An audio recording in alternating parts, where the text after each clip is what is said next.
Fruit custard powder ഇല്ലാതെ തന്നെ fruits മാത്രം വെച്ച് ഒരു അടിപൊളി ഫ്രൂട്ട് സലാഡ് എങ്ങനെ ഉണ്ടാക്കണം എന്ന് നമുക്ക് നോക്കാം.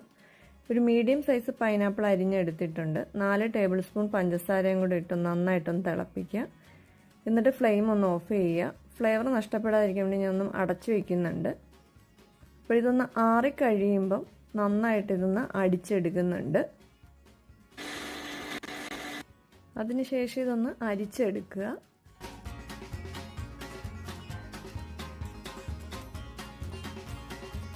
ഇതിന് ആവശ്യാനുസരണം നമുക്ക് യൂസ് ചെയ്യാം. ഒരു മാങ്ങ എടുക്കുന്നുണ്ട്. അതിലേക്ക് 1 കപ്പ് പാലും 1 ടീസ്പൂൺ വാനില എസൻസ് ഉണ്ടെങ്കിൽ ചേർക്കാം, എങ്കിൽ നല്ലതായിരിക്കും. കുറച്ച് ഫ്ലേവറിന് വേണ്ടി നമ്മൾ ആഡ് ചെയ്യുന്നതാണ് ഇത്. എന്നിട്ട് നന്നായിട്ടൊന്ന് അടിച്ചെടുക്കുക. ഈ ഒരു പേസ്റ്റിലേക്കാണ് നമ്മൾ ആവശ്യത്തിനുള്ള പൈനാപ്പിൾ ജ്യൂസ് കൂടെ ആഡ് ചെയ്ത് എടുക്കുന്നത്. അപ്പോൾ ഈ ഒരു തിക്ക് കൺസിസ്റ്റൻസിയിൽ നമ്മുടെ മാങ്ങയുടെ ഇത് കിട്ടും.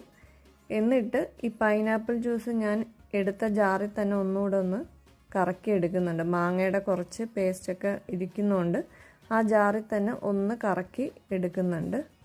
അപ്പോൾ ഒന്നുകൂടെ ഒരു തിക്ക് കൺസിസ്റ്റൻസിയിൽ നമുക്ക് ആ ജ്യൂസ് പൈനാപ്പിൾ ജ്യൂസ് കിട്ടും. ആ പൈനാപ്പിൾ ജ്യൂസിന് ഇനി നമുക്ക് മാംഗോയുടെ പേസ്റ്റിലേക്ക് ആഡ് ചെയ്യാം.